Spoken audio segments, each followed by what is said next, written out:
Hello snowboarders of the internet, I'm your host Avran LeFeber, and in this video we're going to be reviewing the 2021 Marhar Darkside. This board features Marhar's new age camber, which is just traditional camber into a flat section right before the contact point and the upkick in the tip and the tail. Basically camber 2.0, so you're going to have pop and snap out of this board. This board is available in 151, 151 wide, 154, 154 wide, 158, 158 wide, and 161. I rode this board at Copper Mountain on a bluebird day with warmer temps where the snow was firm and fast and a little bit lumpy, and I rode it with my Rome Black Label bindings and my K2 Thraxis boots. For 2021, they tweaked the core on this, which gives some very distinct flex points. So you have from the contact point to just before the insert pack, it's a little bit easier to flex, and right in the dead center, which some people will be like, oh, that's kind of how every other snowboard that's a park board is. Yes, true, but this is way more defined than it was in previous years. Overall, it's a middle of the road park flex. Now, when it comes to stability, this board is damp yet lively. You do get a little bit of micro vibrations out in the tip and the tail, but it never resonates back underfoot. This is one of those boards that when you get into uneven terrain or lumpy terrain, it'll push through and stay on top of it. I mean, it's not the best at it, but it will stay on top of it. It's not going to fight you. You don't really have to worry about it getting bucked around with its liveliness. What's nice about this board is that it's basically fully camber dominant. So when you load it up, you're going to get spring and snap in it. Now, it's not the snappiest board I've been on, but it's solid. And what's nice is that little flat section right when you load it up off the tail, it just acts like a springboard, and this board will pop. You'll notice that the most when you're hitting jumps, whether small, medium, or large, you're going to get a little added pop, and it's just this boost that gets you a little bit higher and a little bit further. But if you're riding around the mountain, you want to hit a side hit, ollie off a roller or anything, it's easy to engage and it pops. It's got that rebound you want. It's not one of those boards where you're fighting to get that load, and then when you do, it just massively rebounds. It's one of those boards that you can easily load it up and it's still gonna spring and snap the way you want it to.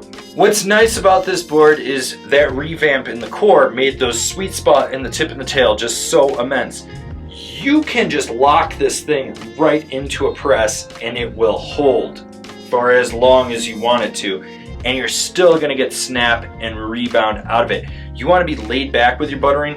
Fine, do it with this. You don't have to worry about it. It's still going to be able to butter the way you want. You don't have to be fighting it the whole time to get it to hold. Now, when it comes to jibbing, those sweet spots are just the same thing as buttering.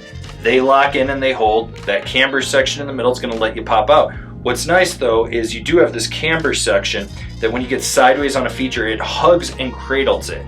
So you can just feel locked in as it's sliding down the rail across the flat bar or whatever, and it's gonna hold. You don't have to really worry about it just balancing and teeter-tottering on there.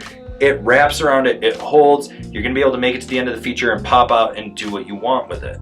This board transitions smoothly from edge to edge. You'll notice that that roll from toe to heel back and forth takes very minimal effort. You got that dual arc edge right underfoot, so it's gonna grip and just stay locked in. The only downside with this board is obviously the softer tip and tail. You lose a little bit of drive out of a carve with it.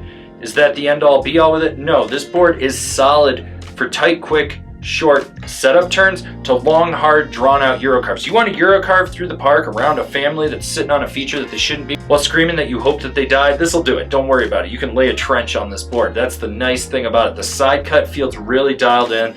The board overall, it drives the way you want it to. You can still carve when you need to. You can do tight, quick setup turns. You can skid a turn if you want to. It's not one of those boards where you have to be on top of it with how you drive it around. So who's this board for? The camber-loving park guy that wants a deck that they can still press on. Comparable boards: the Rome Agent, the K2 Broadcast, the Telos Chillum. So as I've said, this board's been tweaked a little bit, so you sacrifice some of the power out of the tip and the tail, but you get a better pressable area. Not a bad thing. Like, in my opinion, this core is actually way better for what this board is described to do.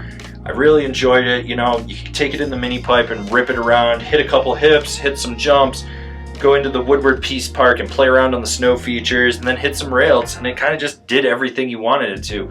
By and large, like, I wasn't a total fan of the first generation of the Darkside, but this version of it, I'm really enjoying. This has been my review of the Marhar Darkside. Do you agree? Do you disagree? Do you own one? Are you going to buy one? Leave me a comment down below. Let's have a conversation about this snowboard. If you're new here, remember to subscribe, click the bell, get those notifications. That way you're not missing any of the videos we got coming out for all you snowboarders of the internet. And if you really want to support us and just see us grow out what we're doing over here, swing on over to Angry Snowboarder VIP. I could tell you more here, but I got a video over there that explains it so much better. As always, I've been your host, Avran LeFeber, and I'll see you in another video.